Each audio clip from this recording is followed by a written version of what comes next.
Hey, besties, welcome to a new episode of The Nurse Aspect where we assess and evaluate. I'm your host, Nurse Becca, and today we have a virtual episode with Nurse Margaret. How are you? I'm doing well. How are you doing? Thank you for I'm having me. good. Thank you for being on the show. You're the first virtual guest. This is so Yay! exciting. I'm excited. So, for those of you who don't know, Margaret recently posted a TikTok that went viral about how she hates nursing. And so we're kind of here to hear your journey. So, why'd you get into nursing, first of all? I got into nursing.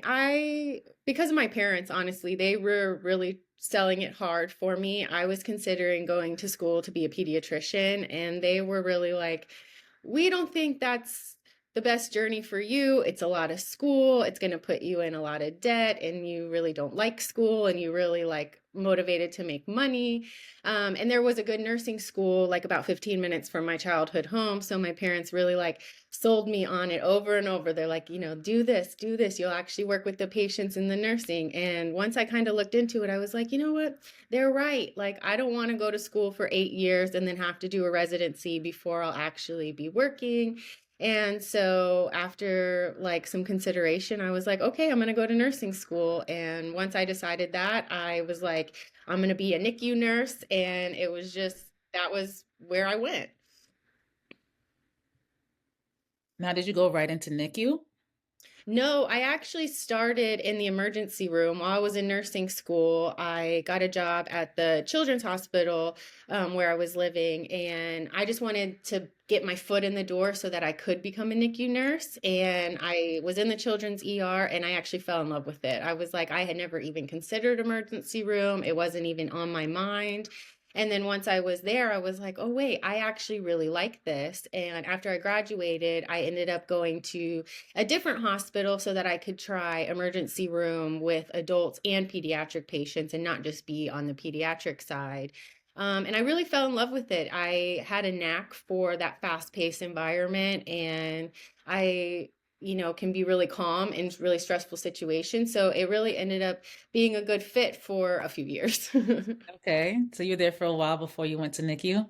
Yeah, I was there for about 3 years, and then I started to get a little burnt out. And I always told myself that I didn't want to be a jaded nurse. Like when you get into nursing and you've seen the nurses that have been there for 10, 15, 20 years, some nurses can be a little jaded. They don't have the empathy and the compassion for the patients that they're taking care of. It becomes more of a job. And I always said I never wanted to be that nurse. So if I ever felt myself like feeling that way, that I would transfer to a different environment. And after about 3 years in a trauma center, I was a little like, okay, I'm getting to that point and I don't want to be that way. So let me go try what I originally wanted to do, which was NICU. And so I transferred to a sister hospital with the company that I worked with, and they had a NICU position, and I fell in love with it. It was one of those jobs where I had like a great team. I loved taking care of the babies, and I really thought that I was gonna like live and die in that NICU for the rest of my life. Live and die. I will say, I feel like a lot of people working in specialties, especially like labor and delivery, NICU, I feel like those specialties, like you end up finding older nurses that have been working there since 1901, and they do live and die there. So I totally get it. So what happened? Well, we had a change in management and it kind of really tore our entire unit apart. We had a assistant nurse manager come in who, she was fine at first, and then our manager ended up leaving. So when the assistant nurse manager became acting manager until they found a new one, she really started, using her power to kind of put down her employees. Everybody was kind of getting written up. And then because people were getting written up for silly things and getting frustrated, then it became this whole like tattletaling. So the nurses were, well, I got in trouble for this, so I'm going to tell on you because, you scanned this late or what, just little things that it kind of just changed the whole culture. Whereas before everybody was happy and we came in, we did our job. You know, I mean, you have days where it's not perfect or whatever, little things that are frustrating, but the whole culture of the unit really changed when she started acting as manager, which was really frustrating. And like during that time, I even wanted to transfer to a different NICU,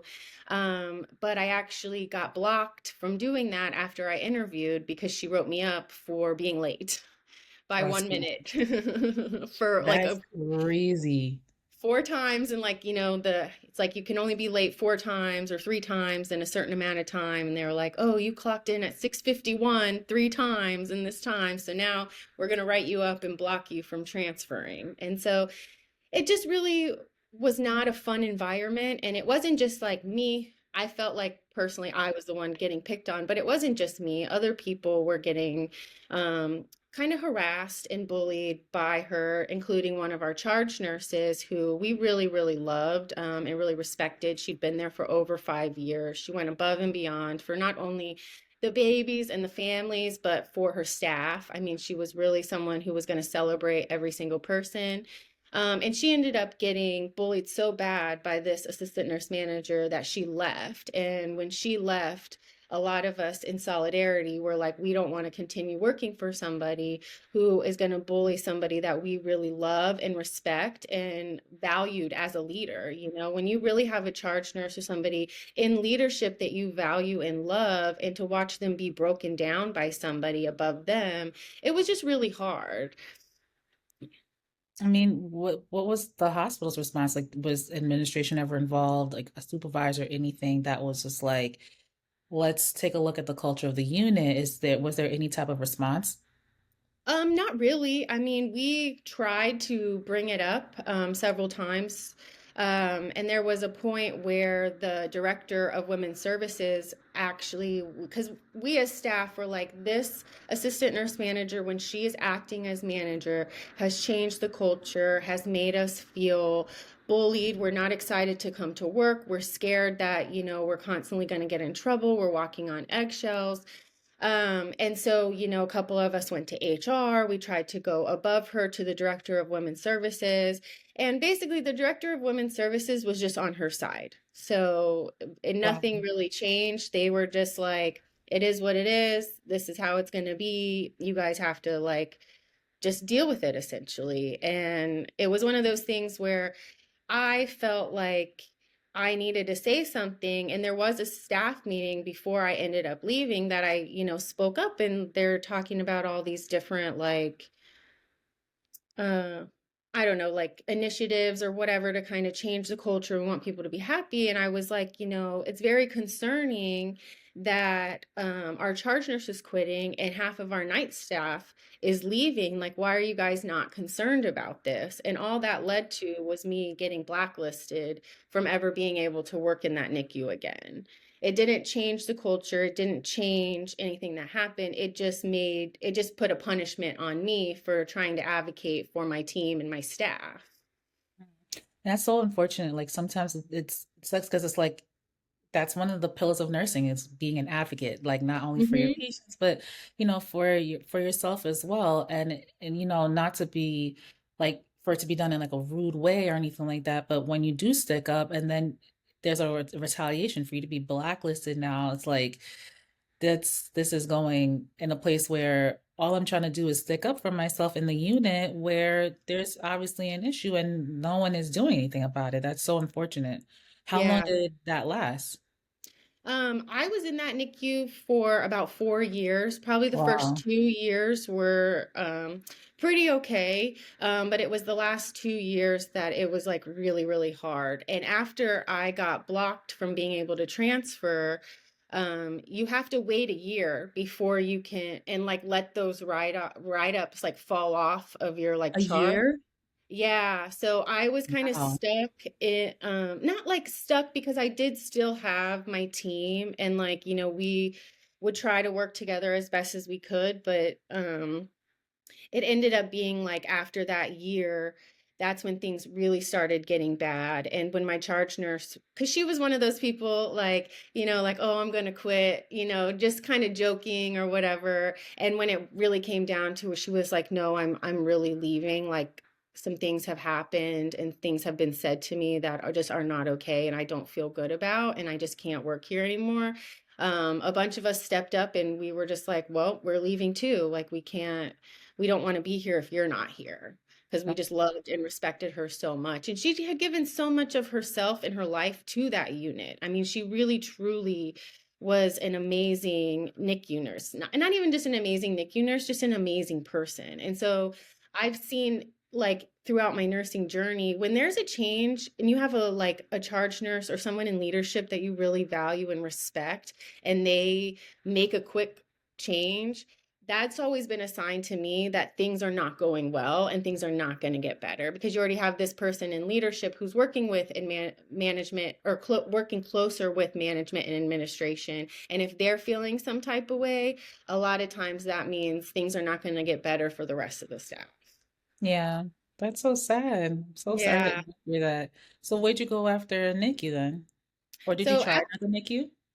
I Like, didn't, because I had tried to transfer to that one NICU and that didn't work out. I felt weird, like I felt weird about it, because it was like I had interviewed and it went well, and then it was like I got blocked by that write-up. So I felt weird about trying to apply there again, because I didn't want it to seem like I had issues with discipline. I was kind of just off that. So I ended up going back to the emergency room. So I transferred oh, back to the emergency room because it was what I knew. It was like a quick change. I kind of wasn't sure of what I wanted to do or where I was going. So I transferred back to the emergency room, and I did. I enjoyed it for a time. But emergency room is just, it's a lot and it's it's the overwhelming. bowels of the hospital. Boy, do I know. The ED is not a joke. Like, shout out to all the ED nurses. I have never been an ED nurse. I literally, I used to say like I would want to go into the ED, and Mhm. then I couldn't get in. I ended up in like tele, but I would get report from ED nurses all the time, and I'm like, oh God, ED nurses on the phone. So I don't know how y'all do it. So shout out to you guys. Well, thank you. I mean, I think a lot of ED nurses have like a love-hate relationship with it. It's like you love the fast pace, you love the fact that like you're not seeing the same patients for all 12 hours typically. I mean, every now and Right. then you will, but for the most part, it's like go, go, go. You're seeing so many different things. You're pulled from here and here. But things just were, the dynamic there. It was also a charge nurse was leaving, and it just became like unsafe. Like, there were so many things that were happening where like the patient ratios were crazy. They were putting more on people that couldn't handle it. Like, we had pretty much all travelers, so like there was nobody that was like core staff. And at Yeah. that time, for me personally, what ultimately led me to leaving the emergency room and also bedside at the same time was I was having some personal issues, like with family and stuff, that was really stressing me out. And I had went to my manager, because I was primarily one of the people that was training the travelers or the new nurses or taking the students that were coming in, which I enjoy doing. I like teaching. I like, being able to be real with the people that I'm talking to and showing them like, this is how things are, this is how we do it, and just kind of also building up. Like, I always like to build up the nursing students and like give them the chance to do it, because a lot of times when you have like a student, nurses don't want to let them do stuff. But Mhm. I wanted to, I'm like, no, you do it. They would be scared, and I'm like, you can do it, go ahead, like I'm right here, you're not going to mess it up, like I'm not going to let you make a mistake or whatever. And really trying to build up other people, because I really did enjoy being a nurse for a long time, despite the TikTok that I made. Like, I really enjoy being of service and caregiving, and so I wanted to build up the people that I was training. But at that particular time, I was dealing with a lot of stuff, and so I went to my manager and I was like, hey, I'm dealing with a lot of stuff. Like, I just can't be taking on all this extra work. I just really need to come in and do my job and leave. Like, you're gonna have to find somebody else who can like train these travelers or new nurses or students because I just don't have the capacity to do it. Like I was really just saying like my mental health is not well, and they were like, "Okay, we'll do our best." And they did not. They kept putting on, I mean, there was one shift I came in and two different nurses reported to me because I was supposed to be training this one and this one. And I went to the charge nurse and I Oh, said, I can't train two people. Like I don't even really have the that's capacity to crazy. train one, but now I've got two people staring at me saying, we're paired up with you. And they, Hmm. and we had this nurse come in and she was going to be a new staff nurse, and the manager begged me. She was like, she's an experienced emergency room nurse. She's going to be a staff nurse. Like you just have to take her for like 6 shifts and teach her like our way of doing things, like our policy, make sure she knows how to use like Epic and all this stuff. And I was like, okay, I'll do it. And I get this nurse, and she was not an experienced emergency room nurse. It was very clear from the first hour I was with her that she was not an experienced emergency room nurse. She had like fibbed about how much how much experience she had had. And so I went to the manager and I was like, "Hey, I like she's not experienced. I can't teach her like this specialty. Like she really needs like an extended orientation because she does not have this experience, and like I can't teach her all these little things of how the emergency room works." Like it ended up she was working from dialysis. So to take a Oh, totally dialysis, different. yeah, so to take a dialysis nurse and put her in the ER and like teach her how, because I would never be able to just go to dialysis and know how to work that machine. I could press the power button. That's all I got for you. Literally, that's like all Yeah. I could do. So I'm like, Yeah. I would never go into a specialty and like say, but she had worked as an EMT at some point. But that's so different It's because different. you Yeah. only have one patient at a time on your Right. truck. You're only caring for one. Now we have a team of 4 to 5 or Hmm. 3 to 5, depending on, the acuity of Wait, what's that's going the ratio in Florida? It's three to on. five? In Georgia, if for ER, it's like 3 to 5, depending on like one nurse to 3 patients or one nurse to 5 patients, depending on the acuity of what's going on. Oh, that's different. New York is totally different. What's it in A New York? little, New York's a little more than that. It's usually like it's usually like 6 to 8. Well, that would be on the floor, but in the Mhm. emergency room, the ratios are a little bit different. So, like in Even the in hospital, the ED, it's like 6. wow, Yeah. wow, Mm. that makes me actually feel like, wow, I had it easy. All right, continue. But like I said, so it was like it's very different to have one patient on a truck versus like having 4 to 5 patients that you're trying to manage in the emergency room, and it's go go go. I mean, you could have one patient with something serious going on, and then all of a sudden an ambulance is waiting to drop off their patient, or sometimes they would just drop them off and you wouldn't even know they were in there. They're not registered, they're not hooked up to a monitor. You go in, I'm like, are you breathing? I don't even know what's your name, Right. so you have all that dynamics.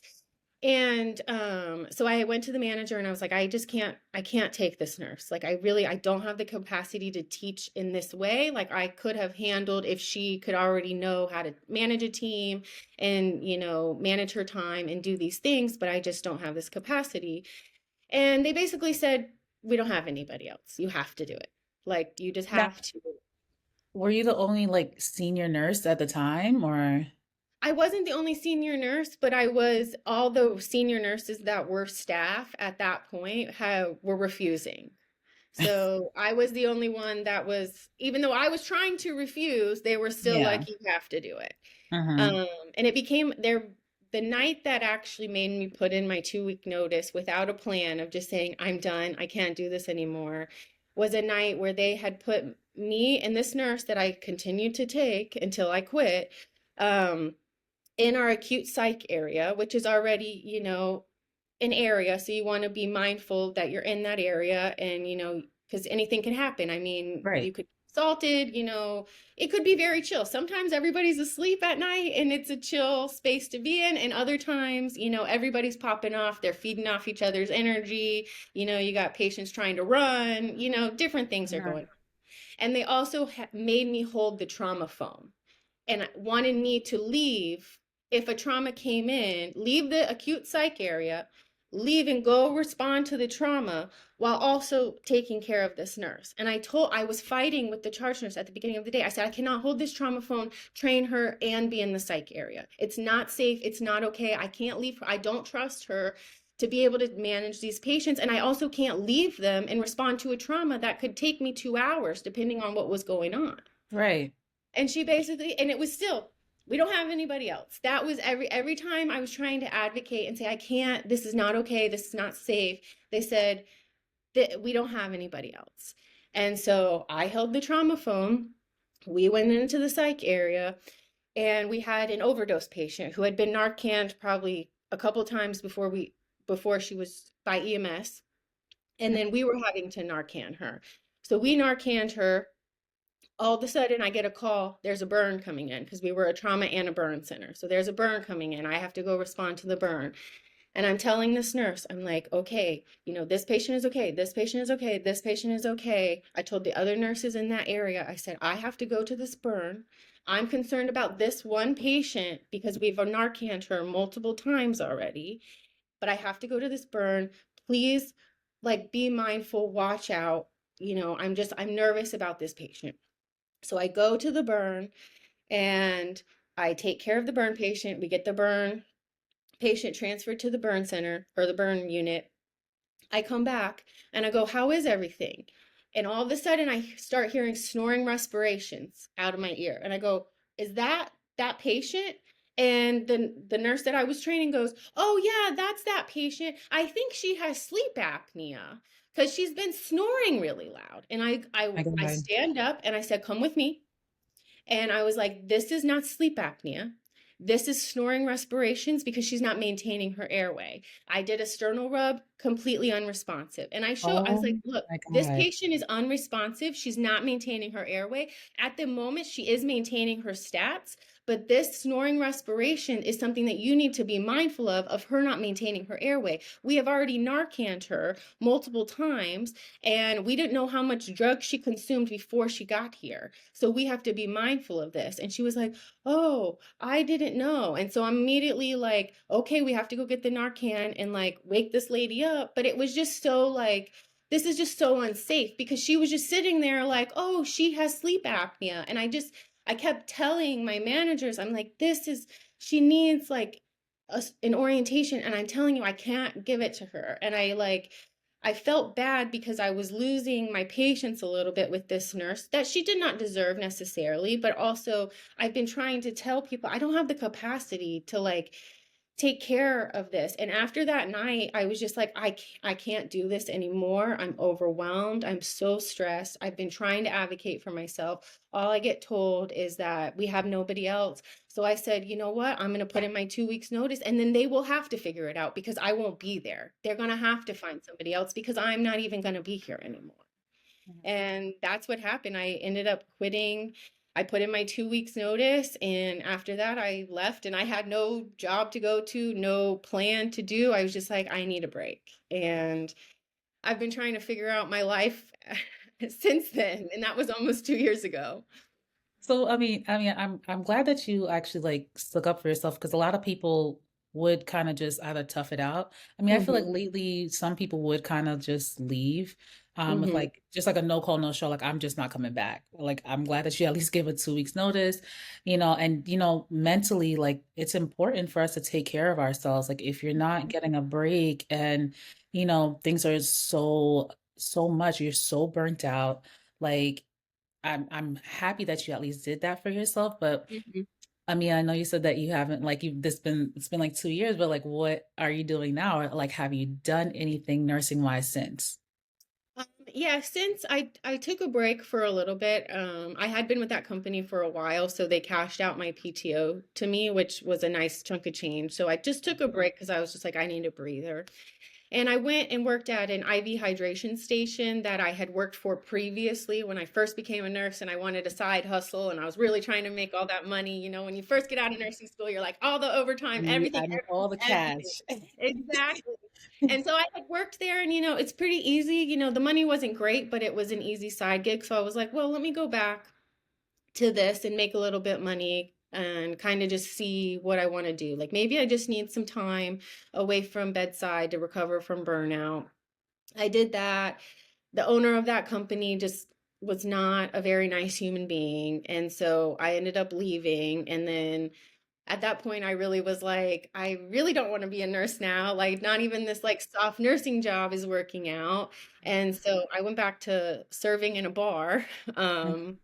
And just being a waitress for a little while. And then the opportunity to came up to me to be able to move to Florida in like a small beach town. And I was like, you know what? I think that's kind of what I need. I need to take some time and some space to just recover and reflect and figure out like where I want to go, because I really was feeling strongly that I didn't want to be a nurse. And not because I don't want to help people, and not because I don't want to be a caregiver, because that's something that I feel like that's who I am at my core. Like I really want to be of service and I want to help, but I just really was like, how can I help people make a living, but just not in this way, like, and not for this in this system, because it just seems like it's not just, my hospital or hospital in Florida or in New York or Missouri or Tennessee.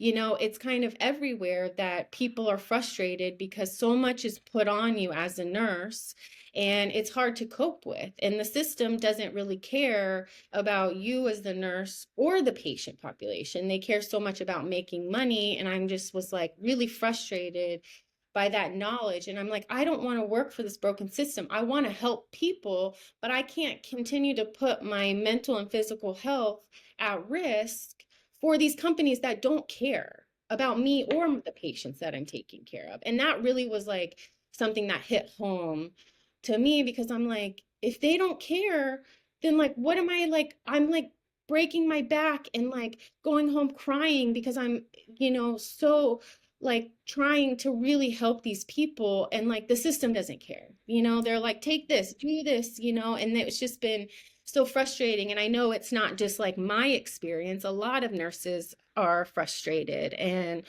just like overwhelmed at the ratios, and not even just like, unsafe patient ratios. I mean, nurses are getting assaulted left and right, Yeah. and then nurses are getting arrested for making a mistake, but they may not have made that mistake if they had had a safe patient ratio, if they had had the support staff they need, if they had working equipment, if they had the supplies, like if everything was how it was supposed to be, maybe these things wouldn't be happening. But we're getting so burnt out, and I feel like the system relies on our empathetic nature as nurses to not speak up.